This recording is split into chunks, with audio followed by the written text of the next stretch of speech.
KCR main aim ఏంటంటే Andhra Pradesh develop చెందకూడదు అంటే, డెవలప్ చెందితే ఒకవేళ చంద్రబాబు నాయుడు మళ్ళీ అధికారంలోకి వస్తే ఆంధ్రప్రదేశ్ కంపల్సరీ హైదరాబాద్ కంట 10 అంతలు ఎక్కువ అవుతుంది.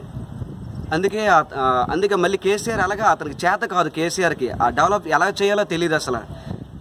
కానీ అది ఒక చంద్రబాబు నాయుడికే ఈ స్టేట్లోనే కాదు మన కంట్రీలో కూడా ఆ టాలెంట్ ఉండే వ్యక్తి, ఆ హార్డ్ వర్క్ చేసే వ్యక్తి ఓన్లీ చంద్రబాబు నాయుడే. వైఎస్ఆర్ గారు ఉన్నప్పుడు కేసీఆర్ అనేక సార్లు ఆయన్ని దూషించారు. తెరాస వైకాపా కలయికను వైఎస్ఆర్ అభిమానులు జీర్ణించుకోగలుగుతున్నారా? దీనిపై మీ అభిప్రాయం ఏంటి? అంటే అప్పుడు ఒక powerful politician Chandrababu Naidu and YS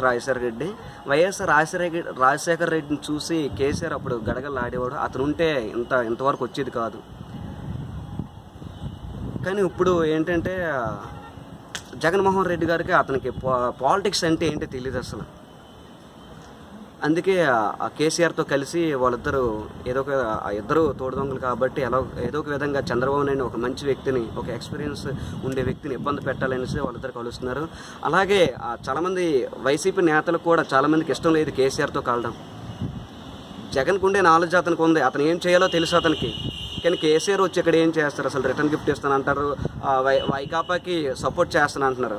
దానివల్ల వైసీపీకి వచ్చింది 0, నెక్స్ట్ ప్లస్ టీడీపీకే ప్లస్. ఈ వీడియో మీకు నచ్చినట్టయితే లైక్ చేయండి, షేర్ చేయండి. మరిన్ని ఇంట్రెస్టింగ్ వీడియోస్ చూడడానికి మా ఛానల్ కు తప్పక సబ్స్క్రైబ్ అవ్వండి.